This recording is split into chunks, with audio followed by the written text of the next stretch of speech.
Hello, my name is Nick Heath. Thanks for joining us, and I'm delighted to be joined by Rugby World Cup winner from 2014 and Mastercard ambassador Maggie Alphonsi, and of course skipper of the USA, Kate Zackary. But why, I hear you ask? Well, we're previewing WXV 2 and, well, another hugely exciting competition. Are you guys up for this year's edition? I am so up for it. Very excited. Lots of big matchups. I wish I was playing. Kate, what about you? I'm just glad I don't have to play against you anymore. But no, looking forward to another big year of competition. All right, I'm going to ask you to contain that excitement for just a minute while we remind ourselves who is competing in WXV 2 this time around.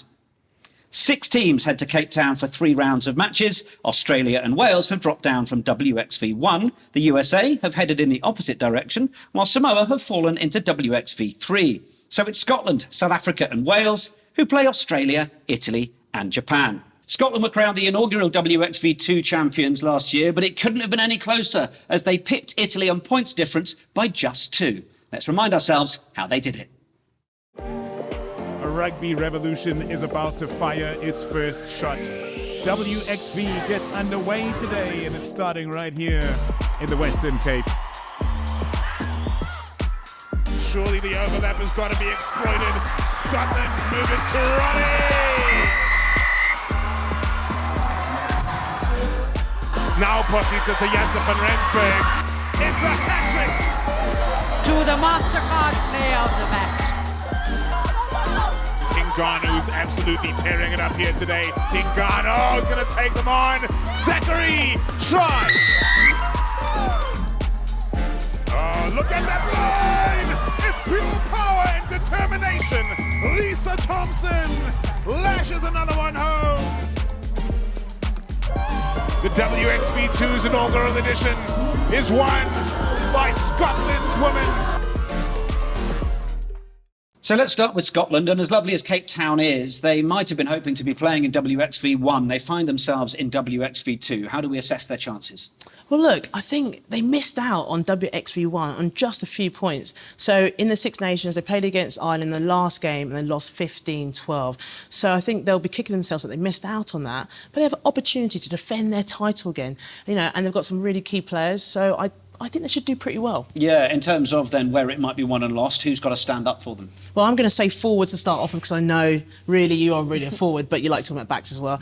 So I'm going to say Jade Conkle, who comes back from injury. She's been out for a while, and also Sarah Bonnard as well. So Brian Easton will be really pleased that some key senior forwards are returning because they can make such a big impact. Yeah, and they've got 4 uncapped players in there as well. I mean, we do have the benefit of Kate Zack, who is part forward, part back. Who've you had your eye on?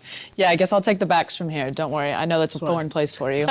But look, you've got the return of Olympian Lisa Thompson, someone who in the centres brings a strong kicking game alongside Helen Nelson. She's also a strong ball carrier. But more importantly, you've got the speed on the wing and Fran McGee. So, you put a couple kicks in over the top, let the forwards do what they do the hard work, and put some speed on the edges for them. Yeah, and in terms of their opponents, which are going to be the matches that they really need to focus on? Well, I'm going to say the game against Australia, the final game as well. I think that's going to be a significant match. Again, 2 sides in terms of world rankings are fairly close to each other.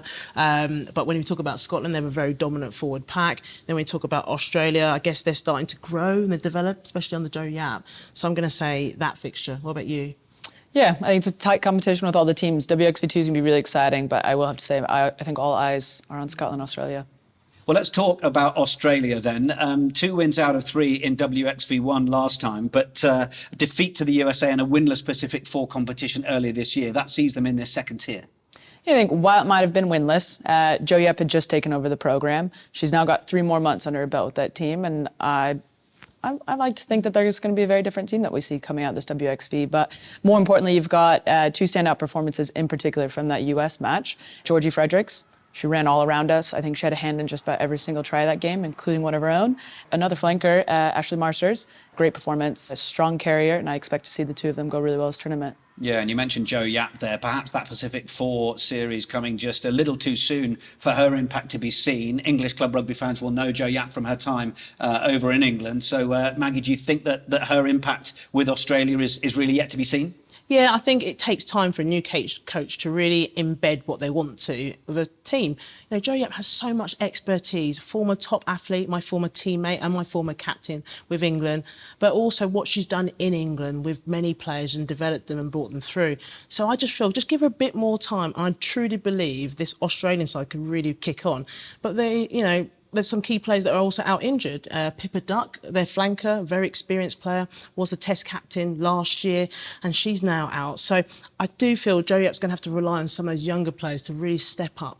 So let's look at Italy then. They fell agonisingly close to winning WXV2 with those victories over Japan, South Africa and Kate's USA side. But then the Women's Six Nations just picking up one victory. Where are this Italy side? I would say a side that have potential and are growing. You know, you feel like when they need to step it up, they can, but they just don't always do it. So when you look at this Italy side, they've got such good players, Beatrice Rigoni, Alyssa Dinka, you know, two players who starred in the Six Nations Team of the Year. So I expect them to really step it up in this tournament, and I hope they do. Yeah. Kate? Yeah, I think they've been in camp a lot this summer. They've had quite a few weekend touch points. So you'll see them building off some of those performances, I think probably wanting to get some better outcomes. But notably as well, not only Dinka, but the other winger, sometimes inside center Muzzo. Between the two of them, they actually had 30 defenders beaten over the course of that Six Nations period. So I think they'll rely pretty heavily on them to get them some go forward. So another year in WXV2 for South Africa, thanks to victory in the Rugby Africa Women's Cup in May. 3 convincing victories, but this is going to be another step up. Yeah, tougher fixtures, and that's what we want from the WXV2 in particular. And I guess what's quite interesting about South Africa, they've got a new head coach. Swasti Brun is a new coach who really wants to make an impact. And like we said with Australia, it takes time for a new coach to really settle into, I guess, their style of play and knowing what you want your players to do. So I'm quite excited about what he can produce with this current crop of players. And they've got home advantage once again, which I'm sure counts for something. Yeah, there's always something comfortable about being at home, isn't it? Unfortunately, they went 1-2 last year. Opening loss to Scotland, who was the eventual winners. But a gutsy win over Samoa at the end, which I think will hopefully propel them into wanting to bring home a bit more hardware at the end of this for their country. Also, another notable post-Olympic return of Nadine Roos to the team. I think they'll rely on her experience in Paris this year. It was tough going for Wales, who lost all 3 of their WXV1 games last year. They did beat Spain in that playoff to earn their place in WXV2 and, of course, that coveted spot at Rugby World Cup 2025. But they find themselves in an interesting position. Yeah, they've had a real up and down, I guess, season, if you think about it. They've had more investment, which has been great. So, they had a big boost in year 1 with regards to their contracts. And as we see, when you get the investment in your contracts, you step it up as a team. But then year 2, we've seen almost the opposite. They sort of kind of come backwards, and finishing last in the Six Nations hasn't been great for them. Kate, how do you look at Wales at the minute? Yeah, look, they've got a lot of players who've been coming across the bridge, playing in the PWR, which has given them valuable experience to take back, I think, showcase for their Welsh, for their country team. But more importantly, have to shout out Keris Cox. I think she's had an exceptional year, just recently debuting.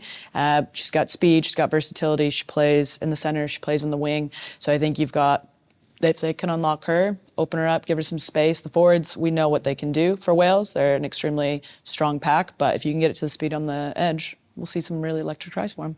Well, another team who are assured of their place at Rugby World Cup 2025 next year are Japan, and they're the dominant force in Asia.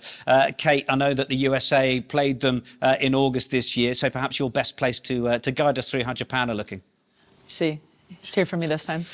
So, that first match, tie game between the two. Second match, US just narrowly coming out on top, but Japan putting in quite a match. They're fast, they're physical, they're great scrummagers. They've got a high retention rate at the breakdown. They're just very skilled athletes at obviously getting low, being strong in that position and being very dominant.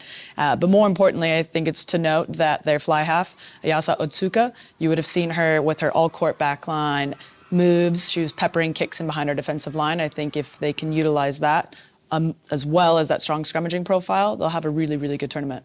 I think Kate said it all, but let's be really honest, they are grafters. They will work incredibly hard. There'll be a challenge around the breakdown, and they won't stop. And that's what I love about Japan. They really will give you their all. Well, thank you very much, both. Brilliant stuff. So who, as we look to a player perhaps to watch from WXV2, are going to be your picks for this one?